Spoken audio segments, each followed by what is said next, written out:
you have films like Zeitgeist pointing out that there's no record of Jesus throughout history, when in fact that's wrong. The secret societies have many, and there's a lot more information out there, not within secret societies.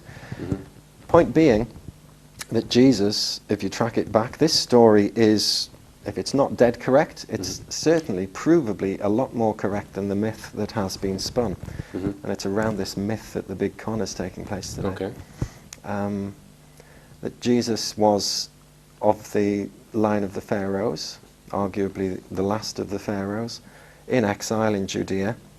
At the time, he was the richest person in Judea with his sister wife, and it was quite normal. That you could then argue that his wife was in fact Mary. That seems pretty provable. None of this can be proven, but the official story can be disproven very easily. But Jesus was of this pharaonic line. That pharaonic line had a knowledge that went right back to pre-Egyptian times, and it is that knowledge itself that's key to the conspiracy today. The guy called Josephus, who wrote the Antiquities of the Jews, was in fact Paul, who wrote a lot of the Bible. He had a university of scribes who wrote a lot of this for him, or with him. So you have the same person actually setting up two different churches, both the Judaic faith. Rabbi Johanan, I think was his name, who established the Judaic faith. That was Paul, who established the Christian church. It was also Josephus who wrote the Antiquities of the Jews. And it all happens about 40 years later than the Bible would have you believe. There are 25 histories of Helen of the Cross. That's the mother of Constantine the Great Empress, wife of Constantine Chlorus, emperor. And she goes to Sinai with a couple of legions, footsteps of Moses. She went to Jerusalem, 325, 326 AD, and she said, "Give me the cross, I want it." And of course there was a... This is the cross of Jesus you're talking about. This is the cross that Jesus is nailed on, you see. And she demands that they give her the Holy Cross. And he finally gets it to 5 guys, and finally gets it to 1 man. Puts him in a dry well with no water and no food. It's a dry well. And finally he says, "Oh, all right." He tells her where the Holy Cross is. She goes along, gets the nails, makes them into a bridle bit for a horse for her son. So he's got the nails of the cross in his horse to guide it. She covers the cross with jewels and gold, and she puts in a silver casket. She assembles her fleet and sails back to the UK. And this is recorded in the Exeter book, and Anglo-Saxon is recorded in 25 different histories. So the cross is in the UK. And this is all in our histories. It's written down, clear, in the manuscripts. They can't mistake it. The one we use is the Exeter book, which is an Anglo-Saxon Dark Age history, or an English one, right? So we're not Welsh on this one. But also it's in the Harleian 3859 manuscript, which describes in the genealogies how Helen brought the cross, you know, to Britain and one thing and the other. Another discovery of international importance, which we have been forced to keep secret. We don't know exactly what is behind this ancient wall over the mouth of this cave. However, numerous ancient records indicate that this is the cave of the Cross of Christ, brought from Jerusalem in AD 325 by the British Christian Empress Helen. Normal stratification of the rock, and that is solid rock. If you notice the way the vein of the rock runs this way, here we've got slabs which can be removed. This is man-made. This is not an ordinary wall. This has been put here to camouflage and blend in. It's just shape. It was probably covered as well. Well, it was. When we got here, see the ivy there? Yeah. The burn was all over it. That's where it is. X marks the spot. 8 feet back. And you see the cross? Yeah. The cross is on the solid natural rock, but the base of it comes down off the rock and becomes part of the man-made wall. That's right. It's a pointer. Since 1977, they have been re-evaluating the most ancient British texts. Some of their astonishing findings have been published, but it is only now that the full story can be told. Not only have they identified 2 Arthurs, but they've also found physical evidence to support their claims. Their research shows a long-crafted conspiracy to rewrite our history and deny our true heritage. King Arthur was taught in Welsh schools up until 1926. Yeah, King Arthur was taught as the king, son of King Maurice, and grandson of King Theodoric until about 1924, certainly. So I got one book. Chris Barber managed to get 3 old Welsh books. What we're dealing with is 2 very real people. Arthur 1, right, about 340 to 400. Arthur 2, 503 to 579. So you do have 2 kings, 200 years apart. Both of them warrior kings. One fights the Romans, one fights the Saxons. There's a group of manuscripts known as the Brecon manuscripts. Again, these are always quoted by diligent people looking for Arthur. And in the Brecon manuscripts, I think it's the Harleian 4181. And again, I think it's the British Museum Vespasian A14. Again, you've got lists of the parentage and so on, ancestry of Brecon of Brecon. His mother was Marshall, who is a sister of King Mauric, so which makes Arthur and Brecon to be first cousins. And then it goes back, King Tudrig, King Tithfelt, Theodosius, all the way back to Arthur I and Magnus Maximus. And in this way, we know more about our ancestors in Britain than they are your ancestors. Just because kept in Wales doesn't mean a damn thing. They bring it to Iltyd, swear him to secrecy, and he buries the corpse in the cave. Now the cave exists, it's still there. Down there, my colleague will tell you about it, that's the woods down there, you see it on that hill? And in that woods down there, that's the Coedemuster woods where Arthur was put in the cave, first burial place. Go to the Coedemuster woods, there is a cave in a cliff. Here are the Coedemuster woods, the woods of mystery, where the cave of St. Iltyd is. This is where Iltyd sat and where he received the body in 579 AD. Secret burial took place in the cave in these woods. Now there exists in Wales at least 5 folk tales describing Arthur as lying asleep in a cave or under a mountain with 1,000 of his soldiers, awaiting the day when their help will be required by the inhabitants of Britain. But more importantly, according to the Welsh genealogies, St. Iltyd and King Arthur are first cousins. So we've got an account of a secret burial in Glamorgan at the very time that King Arthur, who's the only senior member of the royal clan who goes missing, is recorded as being concealed in his burial. And we've got his first cousin doing the burying in this cave. Right, you can come through another yard or two. Come through another yard or two. Now, here is the grave pit. You can see the squared off ends, square that end, squared right on there, very, very straight and square this side, and another square end that end. Marbles of Britain in Nennius says how the body is later taken out to a church and placed near or in this church. Everything is pointing here, to this area. And there's the ruin of St. Peter's Church. So one account then again says your stone there became a mystery. So we say, hey, there's a stone, you know, we got to look for this. So we started rooting about. This church had been abandoned about turn of the century, 1900-ish. Okay. So we got hold of the Church of Wales and we said, do you want to sell it? And they said yes. So we bought it. So we now owned it so we could root about quite free from any hindrance. And we did find a stone. And what did the stone say? It's actually, either it's nonsense or it's lousy Latin. It says Rex Artorius Fili Mabrici, which would be... King Arthur? Yeah, but it should say Artorius Rex in good Latin. But we don't know who carved it. Perhaps it was some soldier or idiot who didn't know what he was doing. So this is a stone, and it does have carved lettering on it. And you can make them out there. It runs down to here and here.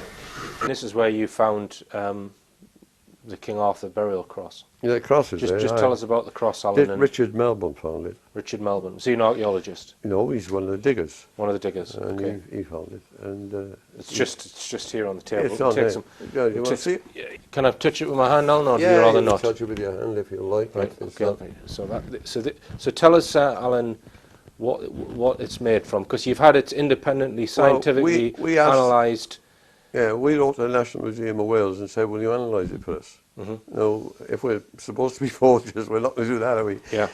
We asked them to analyse it. They refused to analyse it. Some English archaeologists there refused to analyse it, okay? But it's electrum, which is 79% silver, I believe. Yeah, so we took it to the largest and most reputable company in this sort of business who do all the work for the oil companies and everybody else. And they've got all the systems there, and they have all the necessary tables and records historically, which show what the mix of various impurities would be in certain eras. You follow me? Sure. And they've tested it for us. And tell us what the inscription on the front is. Well, it says Artorius. And there's a man on a horse. You can pick him out in the middle. Oh, in the middle there. That's Arthur, I suppose. On this cross here, that's King Arthur. Yeah. It should be. Is that King Arthur well, 1? we think it should be. It doesn't say it is. Is it King Arthur 1 or 2 though? 2. King Arthur 2. Yeah. In the Gods of Eden, William Bramley, he makes a very good case for the fact that since the beginning of man, there has been kind of a guiding finger from the outside, making sure that man is divided by creating different languages, keeping people apart so that they will then war with each other, creating wars, creating famines, and creating diseases. He believes that a lot of the plagues of the Middle Ages were caused by an outside source deliberately. He believes that the Crusades were caused deliberately, that both world wars were caused deliberately from an outside source. And that brings us on to characters like the Count de Saint-Germain. Can you tell us about this guy, Tom? He's a historical figure, and a lot of things have been documented about him. And interestingly enough, when you put it all together, these acts that were attributable to him spread over a period of about 300 years. Yeah, I've got just some information on him here, that he was variously described as a courtier, adventurer, charlatan, inventor, alchemist, pianist, violinist, and amateur composer. So he had all of these skills. He was multi-skilled, and he was the best conversationalist, and he never was ever seen eating. No, he was never seen eating in public. And there are references to him being seen in 1919, 1930, and he's supposed to have born in like round about 1700. Yeah. So that would make him over 200 years old if the stories are true. If you read deeper into it, I mean, he was But he was a key figure in international politics at that time. He was an agent of King Louis XV, I think, and was involved in various secret societies where he was plotting one person against another, divide and conquer again, isn't it? Yeah, yeah. Some say he was a Rosicrucian, some say Illuminati. But there's documented he was a friend of Casanova, he was a friend of Tchaikovsky, Catherine the Great, Peter, the Tsar. Some people say that he actually saw Jesus Christ. Is that another? Well, he actually said, and he quoted times that he was on friendly terms with Jesus Christ. Right. I mean, that's a bit hard to believe, isn't it? Well, why? You know, I mean, first of all, I believe that Jesus Christ existed. You know, he was a member of the Nazarene Church, but I think his brother James the Just was the militant one, and it was only years later. What else can we say about this chap, Tom? Well, there's quite a lot of information that's readily available about him. For instance, the time I think it was Peter the Great gave him a flawed diamond to look at. And he held it in his hands for a few minutes and gave him a perfect, flawless diamond back.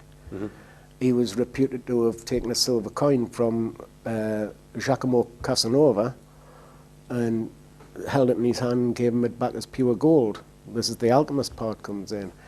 He reputedly had healing powers, and he was a gifted musician and painter. He could actually write compose a poem with his left hand while writing a sonnet with his right, simultaneously.